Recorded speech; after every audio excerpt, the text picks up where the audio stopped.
Hello everybody, it's Dr. Debbie Guy-Geesh and welcome to the Revenue Marketer blog.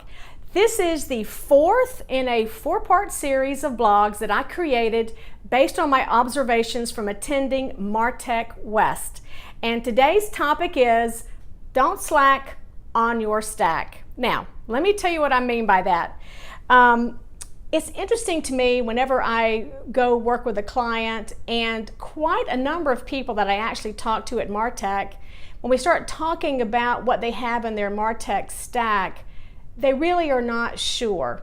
And they certainly had never really thought about practically organizing it. Yet, if you're going to be successful as a revenue marketer, you have to pay very special attention to your MarTech stack. So a few years ago, I started doing a test with my clients. So I would go in and I would say, okay, tell me about your MarTech stack. And then they would start talking and this and that and another. And I'm like, no. Everybody take out one sheet of paper and draw for me your MarTech stack. Now, I didn't tell them what to draw or how to draw it or how to present it. But everybody took out one sheet of paper and they did what I called the one and done test. And it's always fascinating how many different things I would get back from the client. I mean, technology all over the place. Some knew about it, some didn't. It was represented a lot of different ways.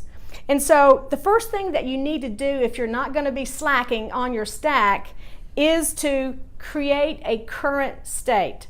So what we'll do in this very short blog, I'll talk about that current state, I'll talk about your future state, and then I'll talk about the implementation of the roadmap. So let's start with current state. You know what this is? This is just a great big old hunt. And every time I work with a customer and I say we need to go find out all the pieces of technology that marketing is using, and they say, oh, I'll just send out an email and we'll have everything like in 48 hours. Yeah, it never quite works like that. Finding out what technologies are being used by marketing can be a quite challenging activity. And when you go on the hunt, you need to not only find out what technology it is, but you need to know who's using it, how they're using it, why they're using it, and how often they're using it. And then of course you also need to know about whatever kind of current contract that they've got.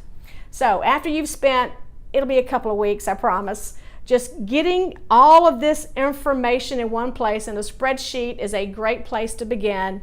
Then we can go to part two of optimizing your stack, and that is to create your future state. So let's talk about the future state for a minute.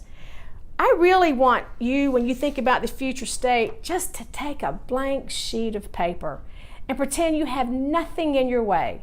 Pretend that you can create a MarTech stack from scratch right now. Now, as you're creating this, of course, what you will be thinking about are the goals and the objectives of marketing. You know, what is marketing's role, and how will technology and data help you achieve those goals? Now, I understand for 85% of you listening to this blog, that's not realistic, but that's what you want to do with that future state. And then what you want to do is you want to say, okay, here's my perfect state, and now let me adjust for things that are my reality, things that are going on technically within the company, within the culture. It could be power struggles. I mean, it could be all kinds of things, but then you want to adjust back, and then you'll have a practical future state. And then the third state is not easy, sounds easy, but that is to create a roadmap for how you go from where you are to that future state. Now, a lot of times when you're creating that roadmap, it will be a cross-functional sport. You hear me talk about that a lot when it comes to marketing. You may have to work with IT, you may have to work with other parts of the organization to actually create and implement and execute that roadmap, and that is okay. There's nothing wrong with that. But at the end of the day, what you should walk away with is your current stack, your future stack, and the stack that you're working to build should be on one sheet of paper. Because if you can't see it, you can't manage it. And the world of marketing is changing so quickly.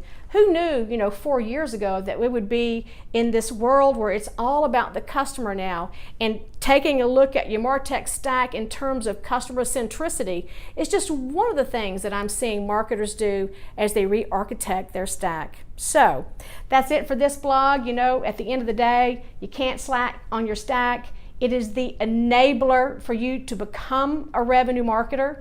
And I'd love to hear about what you have done. You can email me at debbie@pedowitzgroup.com. You can send me a message through LinkedIn. And remember, everybody, it is a great day to be a revenue marketer, and I'll see you next time.